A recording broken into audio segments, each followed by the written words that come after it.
I think the whole, we have to rethink the whole strategy around, because Mahojiano ya pamoja ya moja kwa moja na wanahabari wa mashirika mbalimbali. Kama unavyoona pale, mwanahabari mwenza Nancy Okware ndiye atakayekuwa anatuwakilishia ama anawakilisha shirika hili la habari humu nchini kwa mahojiano hayo ya moja kwa moja. Kwa hivyo mtazamaji, hizo ni picha za moja kwa moja. Ni mahojiano ambayo yanatarajiwa kuanza saa 1:15. Iwapo itafika muda huo, basi nitaweza kupisha usukani huko mwanahabari mwenza Nancy Okware ambaye atakuwa anawakilisha shirika hili kwa mahojiano haya moja kwa moja. Kama unavyoona pia kuna wanahabari kutoka vyombo vya habari vingine hapo. Kwa hivyo ni mahojiano ya pili.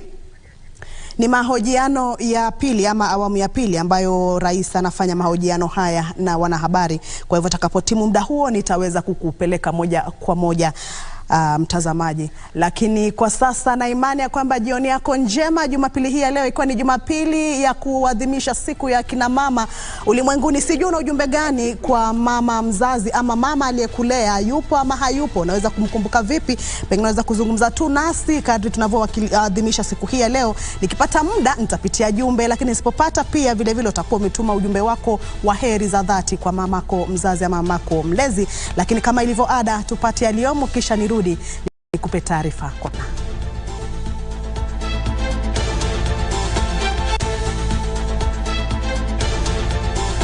We are going to work together with the religious organizations so that we prevent anything like this from ever happening again.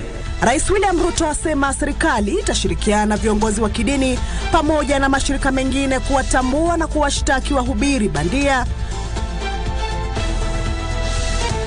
Wakenya wajiunga na dunia kuadhimisha siku ya kimataifa ya kina mama.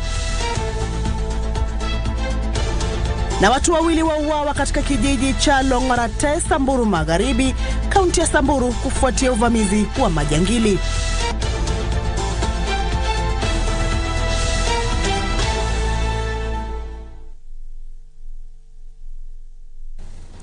Na mtazamaji, shukran tena za dhati kwa kuchagua taarifa zetu za Darubini Wikendi jioni hii leo. Karibu, mimi ni Kamchemenza, wa ishara ni Byron Abuli. Karibu tuende nalo. Moja kwa moja ni kwamba Rais William Ruto amesema serikali itashirikiana na viongozi wa kidini pamoja na mashirika mengine kuwatambua makasisi bandia, mbali na kufunga makanisa yao pamoja na kuwafikisha mahakamani.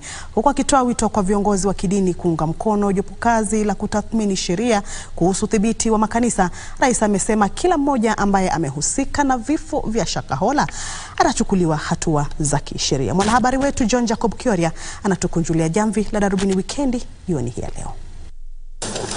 Huku idadi ya miili time ya kuzungumza mambo na watu wangu. Na washukuru sana. Asante kwa kuja ili tuweze kupata hii nafasi. Sawa. Yeah, we thank you for inviting us. It's going to be just an interesting conversation as always. Yes. You're the one with the answers. We only have the questions. Na hata mimi niko na maswali. Maswali kwa taifa ama kwa wanahabari? Mara kwenu na kwa wengine. Unatuliza sisi maswali? Lazima. Ukituliza maswali, we'll pass them on. Yeah. To the Kenyans. Hata nyinyi ni wa Kenya pia. Mko na ni kusaidiana. Ni kweli. Kweli. Yeah. Kazi inakupelekaje? Mimi napambana kabisa. Nang'ang'ana mbaya sana. Lakini si mbaya. Na inasonga. Game imeishaje game? Game huko imeisha vizuri. Imeisha 2-1. Umepiga mtu. Najua nilikuwa nimeenda kuwa promote na kuwaeleza ya kwamba tuko na mpango. Najua hiyo game ilikuwa imezama kwa sababu ya ile ban. So the first thing I did, I asked Babu to work with FIFA so that we can get ourselves out of the ban. And I'm very happy within the first, I think 3-4 months. We were out, now we are up and about. Yeah, 900 billion. Various departments, Kera, Kura, Kena, to try and understand how do we manage this 900 billion. We've tried to cut it down. We've tried to stop some of the roads that have not started. We've died. But we still remain with close to about 680 billion that we have to manage. If I have to complete these roads, I need extra money to do it. And every place I go, I was yesterday in Nyandarua. Communities, people, leaders tell us, we need a road here, Mr. President, we need a road here. We need to finish the Mau roads. You need to finish this. You need to do this. We need an extra road. They were even telling me there's a road called Kinamba to some place. So that whole equation changed. But what have I done? I have said yes. We're going to increase the VAT by 8% for two reasons. Number one, because having differential rates, one at 8%, others at 16%, poses a problem, an integrity problem. People use it as a loophole to manipulate numbers, VAT in, VAT out. So the advice that my economic team working with Treasury gave was we must eliminate this loophole that people are exploiting, number one. Number two, this 8% that we are adding is going to give us about 50 billion shillings. It will begin to deal with the problem of roads across the country. Okay. But what have I done to balance it out? Because I made a commitment that we need to relook, right? I have removed on the same fuel, as we add 8%, I have removed road 3.5% road development levy from fuel. I have removed 2% of IDF on the same fuel. And to balance it out, because it is the same Kenyan who is going to pay from their pocket, I have removed VAT 8% on gas. And I have removed other taxes that I'm going to explain to you, about 14 other taxes that I have removed to try and even so that we have a balanced budget. Okay. We'll talk about the other taxes as proposed in the finance bill, which will come before Parliament. But you have mentioned that there is a team of economic advisors. You're right. David Day has been in your campaign team throughout the campaign before the elections. So is the current National Treasury Cabinet Secretary, Professor Njuguna Ndung'u. When you came to the presidential debate and you made the remarks on the 26th of July, which I quoted you verbatim, I think you said majority of taxes that are in that bracket, 15 almost you said, but we need to integrate at least these 15 different types of taxes. Did they not advise you, or you did not take the advice? Precisely, if you heard me clearly, there are many other taxes that we have since removed. So you must look at it in context. Yeah? What my economic team advised that time is that we need to relook at these taxes. When we came into government, we found a situation. The country was in a crisis. And by the way, I have had to make very difficult decisions. In fact, coming into office, I had to cancel the borrowing of about 300 billion shillings that the intention was to borrow. That would have taken the country down the cliff. I had to step in and stop many of the subsidies that were being dished left, right, and center. I had to make many changes. I had to reorganize the whole budget because we found a country headed and sliding into bankruptcy. And so when you find that kind of situation, you have to deal with the situation with the urgency and with the acuteness of thinking that is required. Okay. Yeah? you don't operate outside a context. So the question that you have asked me, did we remove some? Did we look at the fuel issue? Yes.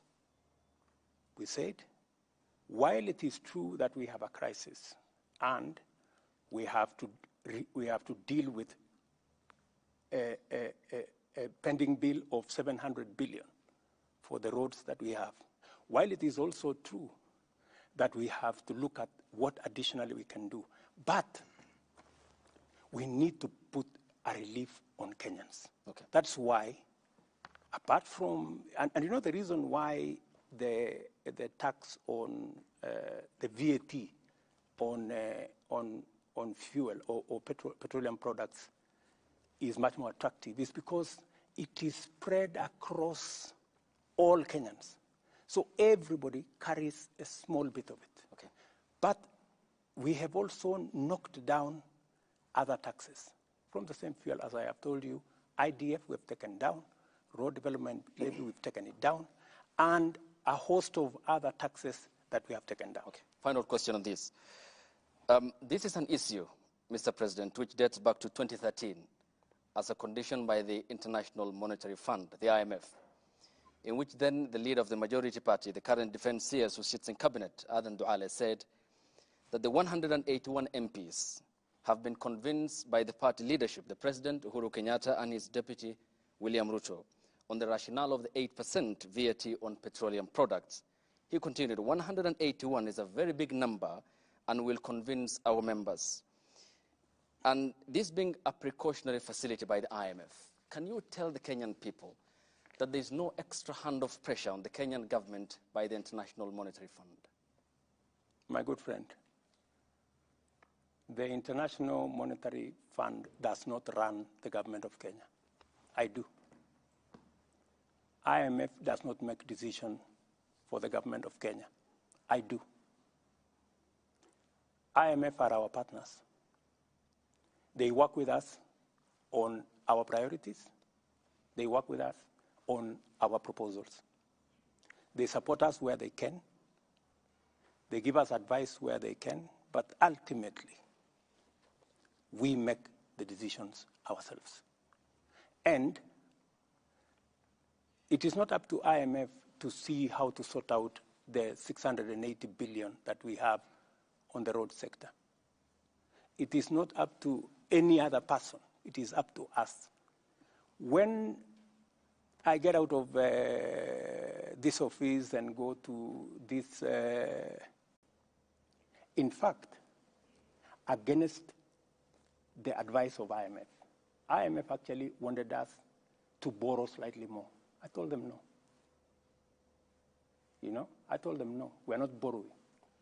And that is why if you look at the fiscal deficit, you know, the money we are borrowing, we have reduced it from 1.1 trillion last year to 630 billion this year. We have reduced almost 500 billion because I am conscious that we are not in a good place. I am also aware what is happening to other countries.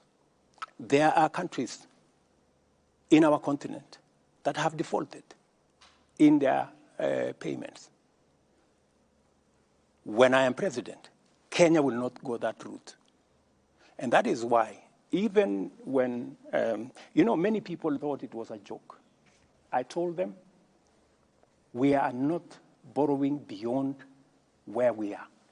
So how much are you planning That to is borrow why, in this year? That is why, Latif, you saw there was a delay of salaries for about 2-3 days, about in April. Yep. Yes. Because, you know, some characters thought that I was joking. I told them, listen, we are going to live within our means.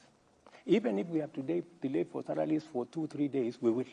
So that people begin to internalize that we cannot continue borrowing. And let me tell you, I have had many people say, oh, you know, you can't tax there is no country that can tax itself into prosperity. That's correct. Yeah? But you cannot accumulate debt into bankruptcy as an option. It cannot be an option, right? And there is a question I want to ask my fellow countrymen and women. Are we overtaxed? That is the question that we need to ask. And I want to answer that question. Yeah. Are Kenyans overtaxed? Let me give you the statistics. OECD countries, OECD countries, the tax as a percentage of GDP, the average is 34% of GDP, 34%. You have from Turkey, which is 22% of GDP, to France, which is 45% of GDP, okay? Let's leave the OECD. Let us come to our continent. Our peers, South Africa, Tunisia, Morocco. They are between 23 and 28% of GDP. Tax as a percentage of GDP. Where is Kenya? Kenya is at 14%. Kenya is at 14%, meaning we are paying half in terms of tax what our peers in our continent are paying. And you see, society is reflected by the quality of public goods, roads, hospitals, schools, water. That is what a society is measured. If you will find that if you don't have working schools, if you don't have no running water, if you don't have good roads, you cannot, what kind of society are you? So the big question, and I want to tell my countrymen and women, please, we are not overtaxing ourselves. In fact, if we were to match our peers, my intention is to take this slowly, the way Mwai Kibaki did. When Mwai Kibaki came into office, we were collecting about 220 billion. By the time he was leaving in 10 years, we were collecting almost 1 trillion. He had moved it 4 times, right? Yep. Now we are at 14. If you look at the budget this year, I want to move it from 14 to 16% of GDP. By God's grace, maybe next year, 18, maybe like that, because we have to be realistic, you know? If we do not pay taxes, we cannot be like the countries we want to be in their shoes. We will be going backwards. So the real cardinal, because, and I want to tell my good friends, you know, it's good to have information. Because I hear many people are saying, oh, you know, we are being overtaxed. The real issue is that our tax as a percentage of GDP, if we manage to get this finance bill through, we will move from 14 to 16. We will still be way below what our peers are. I want to come back onto the issue of debt because, I mean, it's also influencing how much you want to spend in the next financial year and raising revenue to repay this debt. 1.2 trillion shillings, if I'm not wrong, is our debt bill in the next financial year. And if you just look at how much we are paying in terms of debt, and then you look back at that close to 9 trillion shillings that has been borrowed in the last 10, 15 years, questions are, where has that money gone? And so I want to ask you, Mr. President, do you feel that the money that has been borrowed has actually gone to be value for Kenyans? I do not want to point fingers at no administration. I do not want to say what happened in the last administration. I have said enough of it. I just want to speak to the present and to the future. And I want to tell my countrymen and women that I want to be held to account. I am ready. That is why I believe in accountability.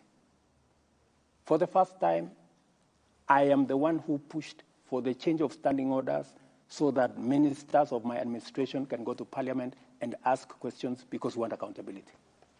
As we talk, I am pushing so that we have an office in Parliament of the leader of opposition funded by the government of Kenya to make sure that public resources are being used appropriately. And I like what you're saying. That is exactly what I want, because I want, as I collect taxes, as the people of Kenya contribute their money as taxes, they must be put to good use. They should not be put in projects like the BBI. Okay. They should not be put in projects like the Azimio thing. They must be put in tangible projects that make a difference in the lives of the people. So with that then, Mr. President, are you prepared in your administration to publish the debt register? Because this is one thing that even the previous parliaments have tried to push. It hasn't been published. To date, we know the figure. We don't know the details. Are you prepared to publish the debt register, audit the debt register, and to hold anybody accountable for any money that may have been borrowed and misappropriated? Why not? When will this happen? Why not?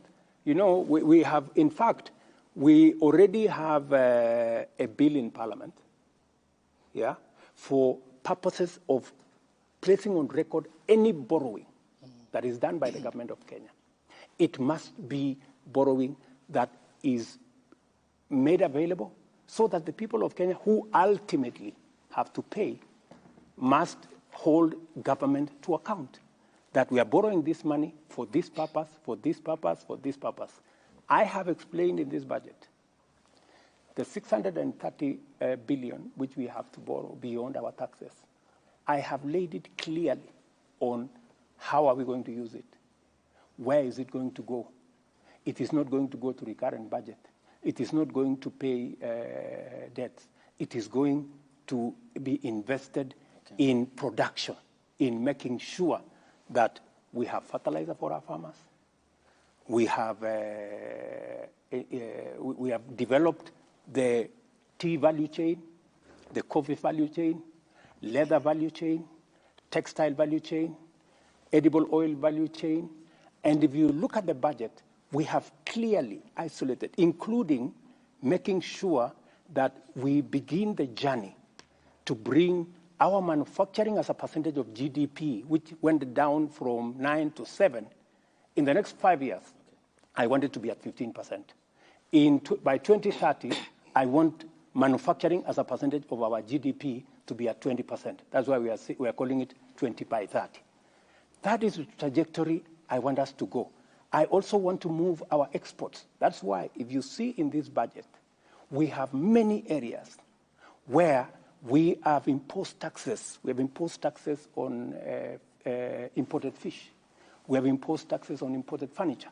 We've imposed taxes on imported steel.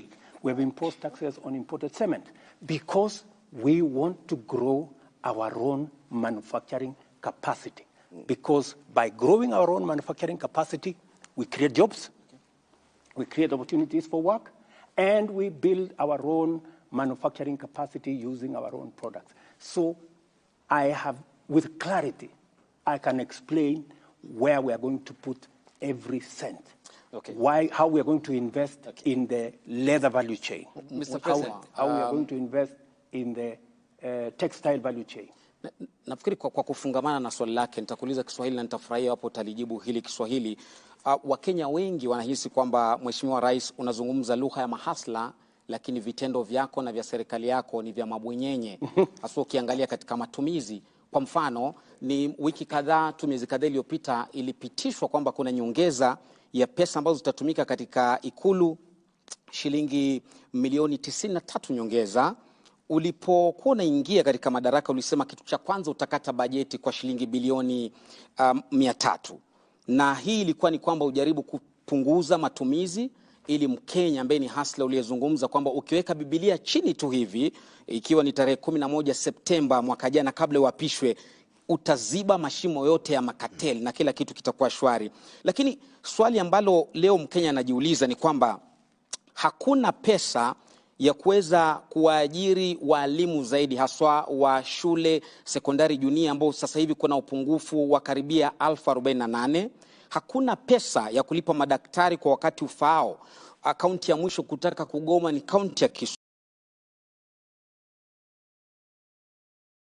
Kisumu. Hakuna pesa ya kuongeza fedha haswa katika county. Kumbuka kwamba ni maseneta wako katika ambao wanaegemea upande wa Kenya Kwanza waliangusha ule mswada wa kuongeza fedha hadi kufikia bilioni 407, wakaishukisha hadi 385.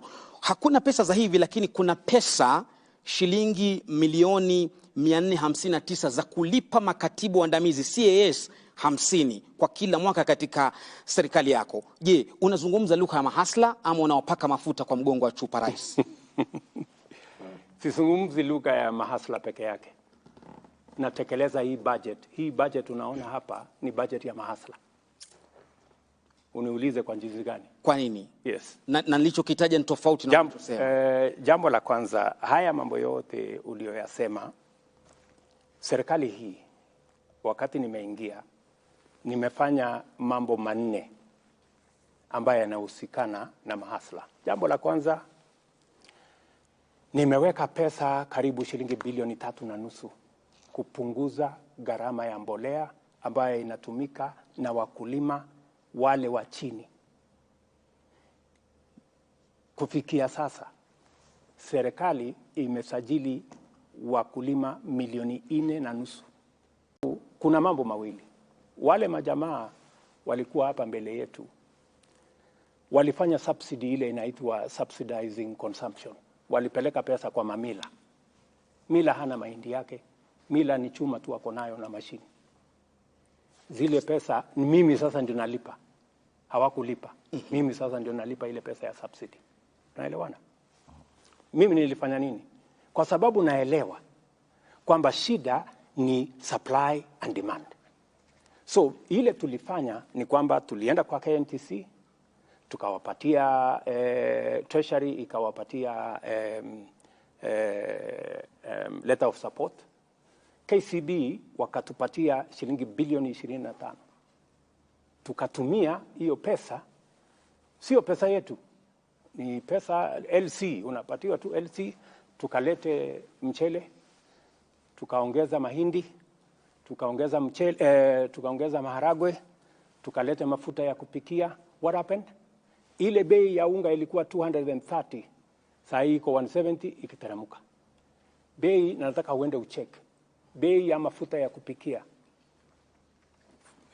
fresh fry kwa mfano ilikuwa 1800, sasa ni 1100 kwa kilo 5. Ile kilo 3 ilikuwa 1100, sasa ni 750. Sababu gani? Wale makatel ambao walikuwa wanafanya hiyo biashara wakati walijua, kwa sababu tunajua bei ya hizi vitu kwa soko ya kimataifa, tukawaambia simupunguzeni jameni. Wao sasa wamekuja bei ya chini. No. Without us doing much. Nafikiria hiyo ni mipango mizuri. Sasa nikueleze.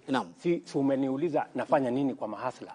Mahasla ndio hawa wanahangaika na gharama ya swali lao kuu mahasla wanasema jinsi unavyokusanya na matumizi yako hayatoi picha ya hasla. Kwa mfano kuachilia kuongezwa fedha ambazo zinatumika ikuluni, nitakurudi hapo, na mshahara kama hawa ma-CAS ambapo hadi sasa hujazungumzia kama unakubaliana au la, licha watu kwenda mahakamani kupinga hilo. Mambo ya CAS ni mpango wangu wa serikali. Naam. Yeah. It is my decision. Ya kwamba mimi naona ya kwamba kuna sababu ya wale ma-CAS kuweko. Kwa sababu agenda nilio nayo kusukuma Kenya hii. Leo naibu wangu karibu analala kwa ofisi. Leo yule Musalia Mudavadi unaona amepunguza kilo siku hizi kwa sababu karibu analala kwa ofisi. Mimi ninahitaji wafanyikazi zaidi kwa sababu ile agenda ya kubadilisha Kenya, I need more hands, I need more minds. Lakini wacha nirudi pale kwa mahasla. Wewe umesema ya kwamba ati mambo ya walimu.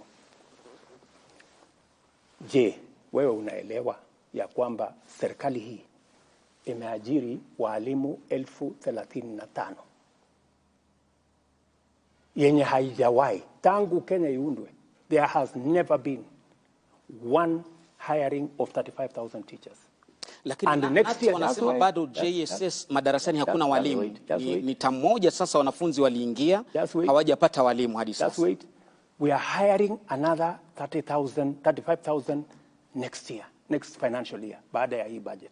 Kwa sababu mimi naelewa, na hii shortage ya walimu, kulikuwa na shortage ya walimu 1,110. Mimi nikichukua wadhifa wa uongozi.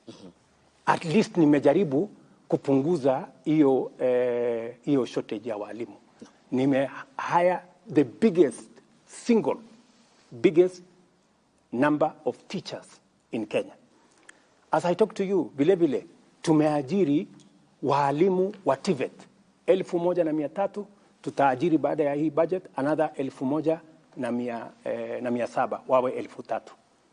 Serikali hii tumesort out mambo ya elimu vipi? Wakati tumechukua usukani, walimu watoto wetu walikuwa wanahangaika, hawajui watafanya mtihani ama watafanya mtihani. Hii junior secondary itakuwa katika secondary school ama itakuwa primary school. We have sorted out that problem. And on top of sorting out that problem, na tumeweka junior secondary school pale katika primary school, kwa sababu ingekuwa mzigo mkubwa sana kama pendekezo ya serikali iliyopita kwamba waende katika secondary school, ingekuwa gharama kubwa sana kwa wazazi. Naam. Vile tumeongeza walimu. Juzi, nafikiri wiki moja iliyopita, tumesort out the biggest problem ya mambo ya elimu ya vyuo zetu. The biggest vyuo zetu, nikiongea na wewe saa hizi, karibu zote zinafungwa. Wako na madeni ya bilioni 59, actually almost 60 billion. Wana strike. Wale wahadhiri ama lecturers wamegoma, hawajalipwa. Nani hajalipwa? It has taken my administration to sort out, kwa sababu wale wote wamekuwa wakimbia kutoka changamoto hiyo kwa miaka 20. But I want to tell you, we have put our education system now on sound footing. We have sorted out the JS, the junior secondary as a topic by itself. So please, okay. Don't mind. All right. Na Okay, so Rais, kidogo ni kurejeshe nyuma kuhusiana na hili swala la mapendekezo yaliomo kwenye ule mswada wa fedha wa mwaka 2023, na kuna hili swala ambalo Wakenya wamekuwa na maswali chungu nzima kuhusiana na mpango wa kutoa 3% kwa ule mpango wa kujenga nyumba za bei nafuu. Wakenya wanauliza ni kwa nini wanalazimishwa, manake wengine wanaona ni kana kwamba wanalazimishwa, pengine hawako tayari kuwa wamiliki wa nyumba. Wengine wanasema ya kwamba hawakuhusishwa kabla ya yale mapendekezo. Na tumeshuhudia miungano mbalimbali ya wafanyikazi ikisema ya kwamba ikiwa mapendekezo hayo yatapitishwa, basi kutakuwa na migomo. Ni swali nzuri sana umeniuliza, kwa sababu ni swali ambalo nimekuwa nikingojea kujibu. Nataka Wakenya wanisikize kwa makini. Niko na maswali matatu ambayo sisi kama Wakenya lazima tujiulize. Jambo la kwanza, ni kwa sababu gani watoto wetu, vijana wa taifa letu la Kenya milioni 5 wanahangaika barabarani, wanazunguka madukani, hawana ajira? Swali la kwanza. Swali la pili, ni kwa sababu gani taifa letu la Kenya iko na vitongoji duni, slums, 1141? Wakenya milioni 6, ndugu yangu Abdi, milioni 6 wanaishi katika vitongoji duni. Hakuna maji, hakuna choo, hakuna barabara. Kenya yetu hii milioni 6. Why? Jambo la tatu, ni kwa sababu gani katika taifa letu la Kenya hakuna nyumba mwananchi wa kawaida anaweza kununua? Nyumba yote ile iko bei chini sana, milioni 5. Mortgage 60,000. Wakenya wangapi wanaweza kulipa mortgage ya 60,000? Jambo la 4,